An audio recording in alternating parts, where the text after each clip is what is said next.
Hello everyone, welcome back to my channel Lotus Fiction. कैसे हैं आप सब गाइस? चलिए हम लोग अपनी स्टोरी को स्टार्ट करते हैं।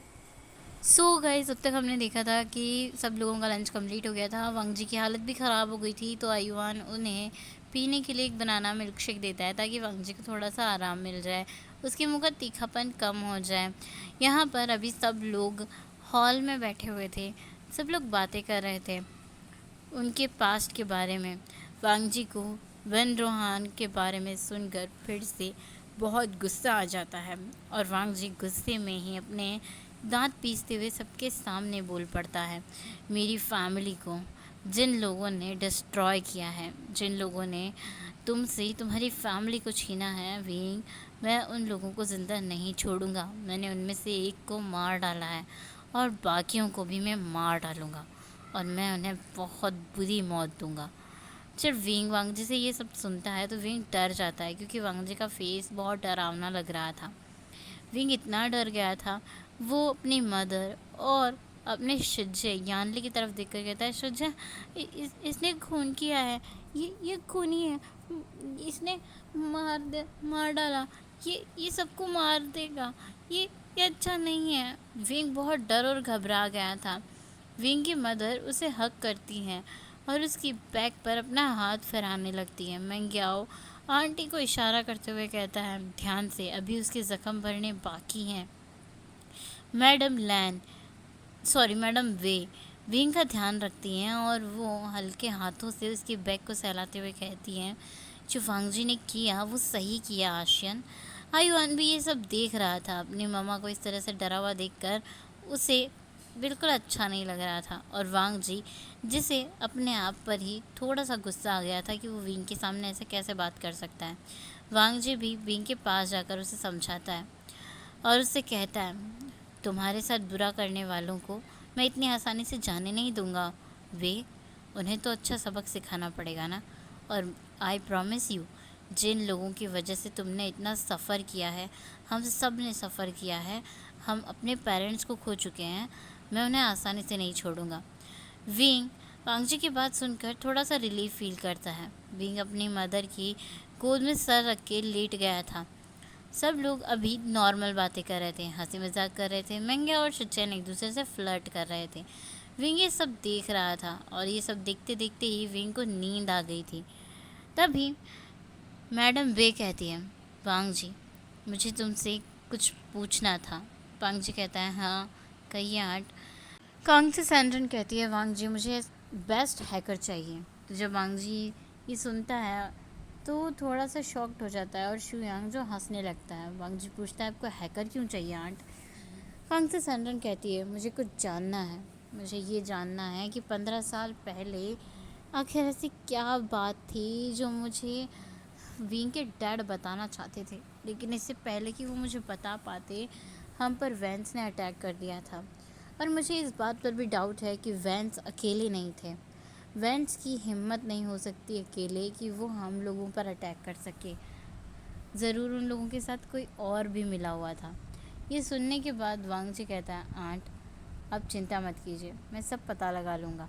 शुयांग कहता है, ब्यूटीफुल आंटी, या फिर यूँ कहूँ आंटी, आपको वर्ल्ड का बेस्ट हैकर मिल जाएगा, आप उसकी टेंशन मत लीजिए। वांग से सैंडन कहती है, वांग जी एक और बात है। उस दिन 15 साल पहले जब वो हादसा हमारे घर में हुआ था, तो मुझे मुझे वी चांग से मुझे कुछ बताना चाहते थे। उन्होंने मुझे एक चीज़ छुपाने के लिए दी थी। वो चीज़ मैंने वी मैंशन में छुपा कर रखी है। अगर मैं तुम्हें उस चीज़ का ठिकाना बताऊं तो क्या तुम उसे ढूंढ कर ला सकोगे? वांग जी कहता है, हाँ आंट मैं ले आऊँगा, आप मुझे बताइए। कांग से सेंट्रन वांग जी को उस जगह के बारे में बताती है जहाँ पर उन्होंने वो कुछ चीज़ छुपाई थी। वांग जी से वो कहती हैं, तुम उस चीज़ को लाओगे, लेकिन तुम उसे खोल कर नहीं देख सकते वांग जी, मुझसे प्रॉमिस करो। वांग जी कहता है, ठीक है आंट, मैं उसे खोल कर नहीं देखूँगा। विंग जो सो चुका था, वो अपने मुंह में अपने थंब को रख लेता है। जैसे ही कोई इस चीज़ को नोटिस करता है वो हंस पड़ता है, और ये कोई और नहीं आयुआन था। सबसे पहले आयुआन ने नोटिस किया था। विंग का एक हाथ अपनी टमी पर था और दूसरा हाथ उसके मुंह में, मतलब उसके हाथ का थंब। इतना क्यूटली विंग सो रहा था, उसे देखकर आयुआन हंसे बगैर रह नहीं पाया। और जब आयुआन हंसता है तो सब लोग विंग की तरफ देखने लगते हैं, क्योंकि आयुआन भी विंग को ही देख रहा था और सब लोग विंग को देखकर हंस पड़ते हैं। यानली कहती है, माय बेबी ब्रदर, इसकी आदत कभी नहीं छूटेगी। तो कांग से सैनरन कहती है, क्या? यानली कहती है, हाँ, ये विंग की आदत है। विंग हमेशा ही सोते हुए अपने मुंह में अपना थंब रख लेता है। मैंने कई बार ट्राई किया उसे छुड़वाने का, पर वो थोड़ी देर के लिए अपने हाथ को बाहर रखता है और जब उसे गहरी नींद आ जाती है वो फिर से अपने थंब को मुंह में ले लेता है। तो कांग से सैनरन भी हंसते हुए कहती हैं, हाँ, इसकी ये आदत गई नहीं है। बचपन में मैं भी इसे बहुत डांटा करती थी जब ये मेरे पास था, लेकिन मुझे नहीं पता था इसकी आदत अभी भी इसके पास है। वो विंग की थंब को उसके मुंह से बाहर निकालती है। तो विंग एक छोटे से बच्चे की तरह, जैसे एक छोटा बच्चा करता है ना, वैसे ही अपने आप को हिलाने डुलाने लगता है। ये देखकर यान ली सबसे कहती है, क्या मैं विंग का ख्याल रख सकती हूँ मैडम? कांग से सैनरन कहती है, हाँ, क्यों नहीं, तुम बिल्कुल उसका ख्याल रख सकती हो। मेरे आशियन के पास जब मैं नहीं थी, हम में से कोई नहीं था, तब तुम ही थी जिसने मेरे आशियन का ध्यान रखा, हर वक्त उसकी ज़रूरत को अपने ख्याल में रखा। तुमसे जो कुछ भी हो सका तुमने मेरे आशियन के लिए किया, तो मैं तुम्हें क्यों नहीं उसका ख्याल रखने दूंगी। यानली ये सोच रही थी कि वो जियांग फैमिली से है, तो शायद लैन फैमिली में कोई उसे आशियन का इतना ख्याल रखने नहीं देगा। पर मैडम कांग से सैनरन ऐसी नहीं थी। वो यानली के बारे में सब जानती थी। मैंग्याओ ने उन्हें सब कुछ बताया था, क्योंकि इतना वक्त बीत गया था और सब लोग लैन हाउस में एक साथ रह रहे थे, तो एक दूसरे को जान पहचान रहे थे। मैंग्याओ ने यानली, जिशुन और अपने बारे में भी कांग से सैनरन को काफ़ी कुछ बताया था। यानली खुश हो जाती है। तभी वांग जी विंग्स को अपने आर्म्स में कैरी करके अपने बेडरूम में ले जाता है। पीछे पीछे यानली भी चली जाती है। वो विंग के पास बैठना चाहती थी। यानली के साथ ही वेंचिंग भी चली जाती है, क्योंकि उसे यानली से बात करना अब अच्छा लगने लगा था और उसने यानली से अपनी गलती के लिए माफ़ी भी मांग ली थी। यानली ने घर में सबको बता दिया था कि जियांग फैंगम्यान की डेथ हो चुकी है हार्ट अटैक से। इस बारे में विंग को अभी तक किसी ने कुछ भी नहीं बताया था और यानली ने भी सबसे रिक्वेस्ट किया था कि कोई आशियन को जियांग फैंगम्यान के बारे में ना बताए।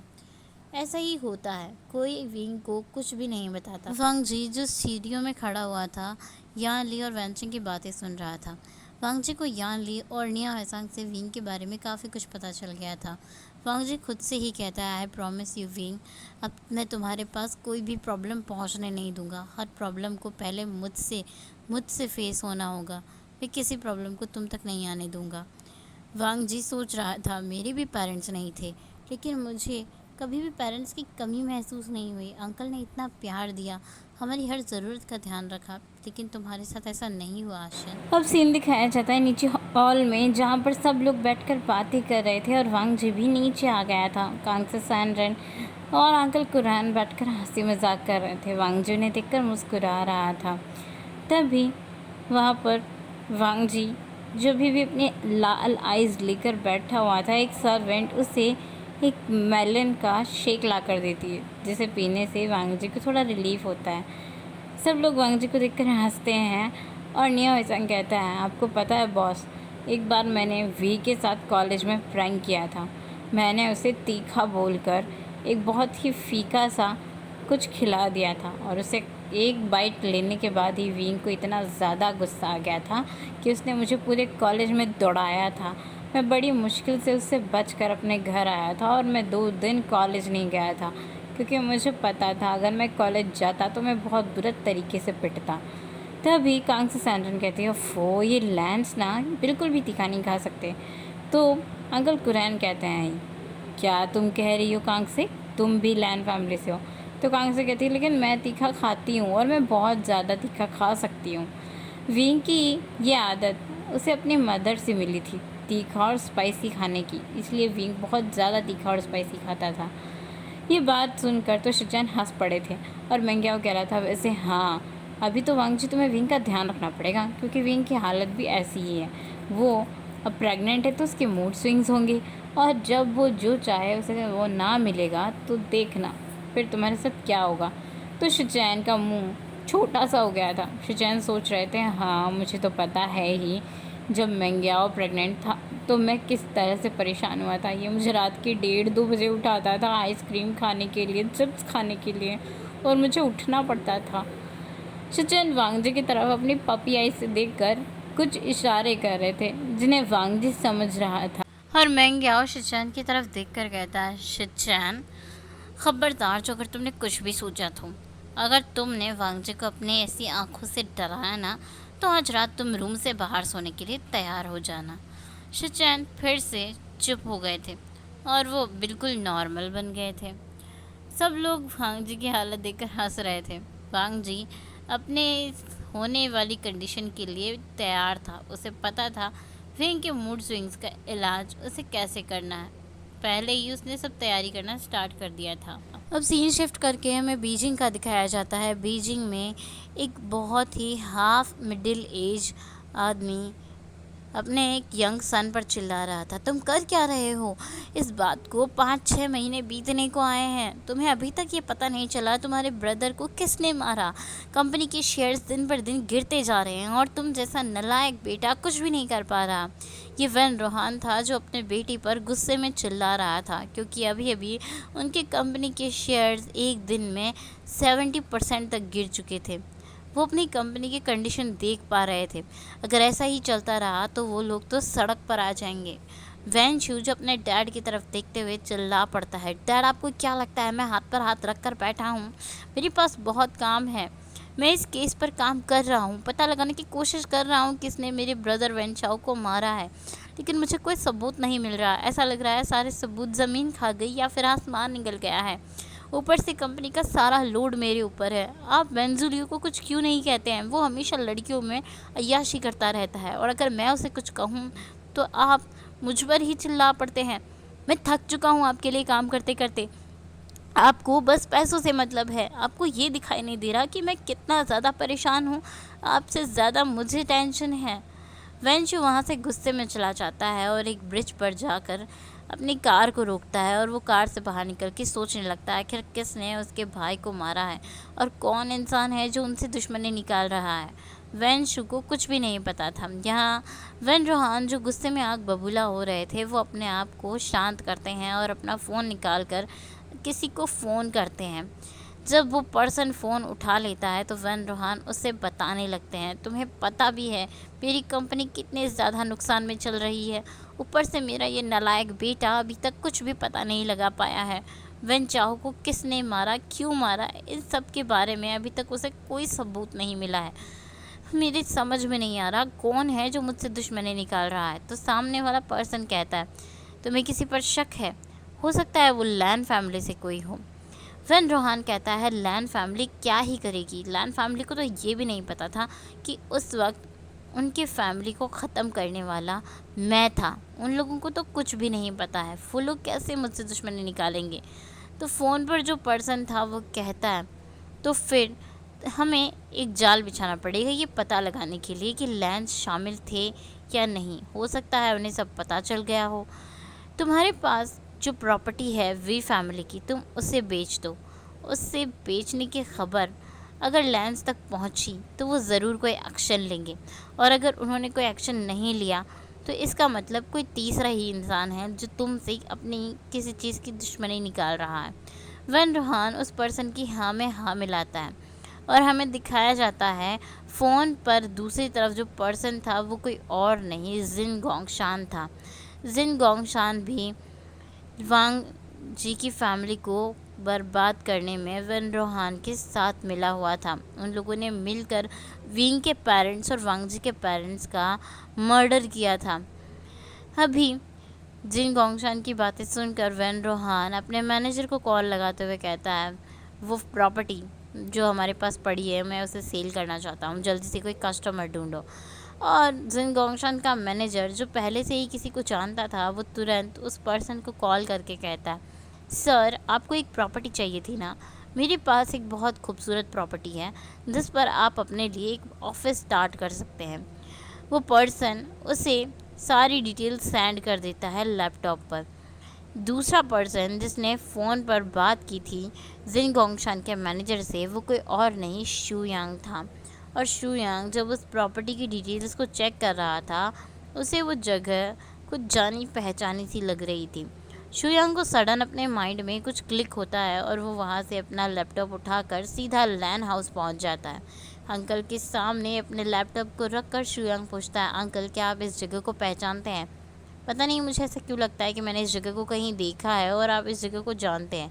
लैन कुरैन जब उस चीज़ को ध्यान से देखते हैं, उस जगह को देखते हैं, तो उस पहचान जाते हैं ये विंग का प्रॉपर्टी है। वी चांगसे का प्रॉपर्टी है जो उसकी बहन के नाम पर था एक टाइम पर। लैन कुरैन शुयांग से कहते हैं, ये तुम्हें कैसे मिला, तुम्हें किसने दिया, बताओ मुझे।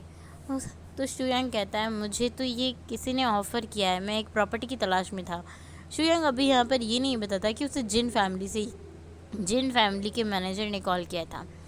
ये सब बातें उनके बीच हो रही थी, तभी वांग जी और शिचैन भी वहाँ आते हैं और वांग जी अंकल कुरैन और शुयांग को ऐसे परेशान देखकर पूछ लेता है, क्या हो रहा है यहाँ पर।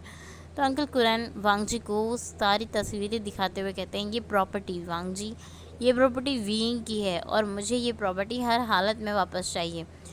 शुयांग की तरफ देखकर वो कहते हैं, पता लगाओ तुम्हें ये किसने भेजी थी, ट्रैक करो उसे।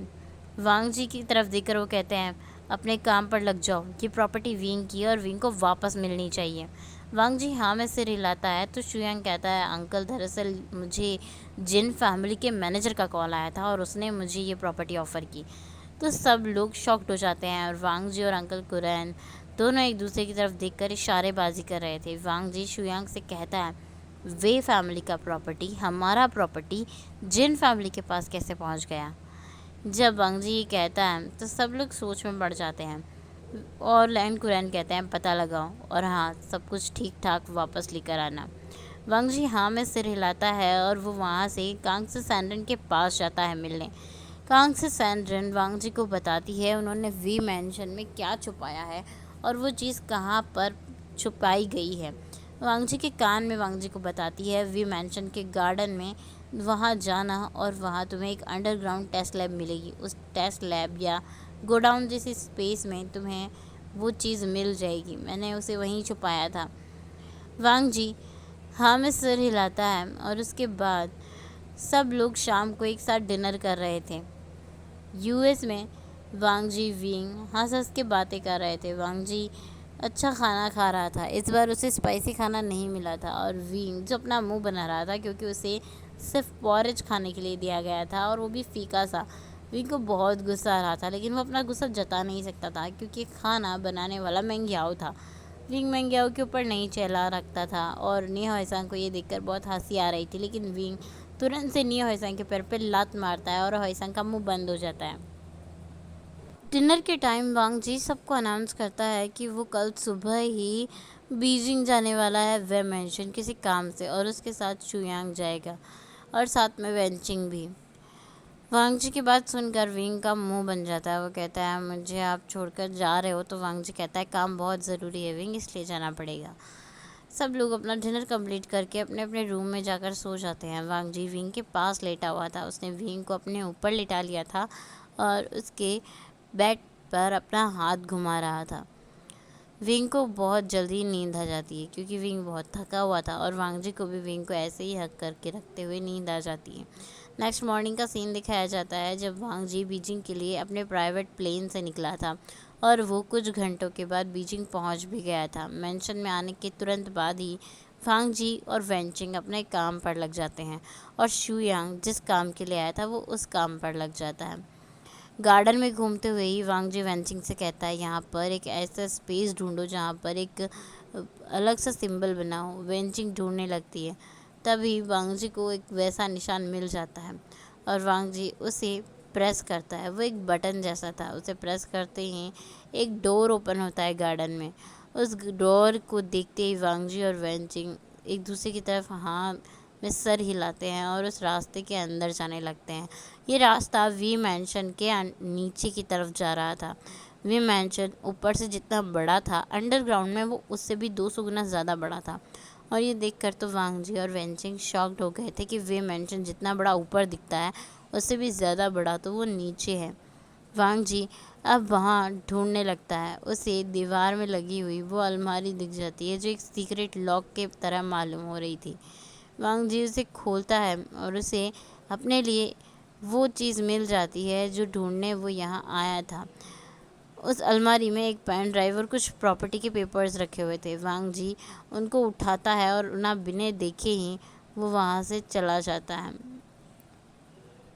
वांग जी को ये काम ख़त्म करने में सुबह से शाम हो गई थी और शाम के वक्त वांग जी अपने प्राइवेट प्लेन से वापस यूएस पहुंच जाता है। शुयांग और वैनचिंग भी उन दोनों के साथ ही थी।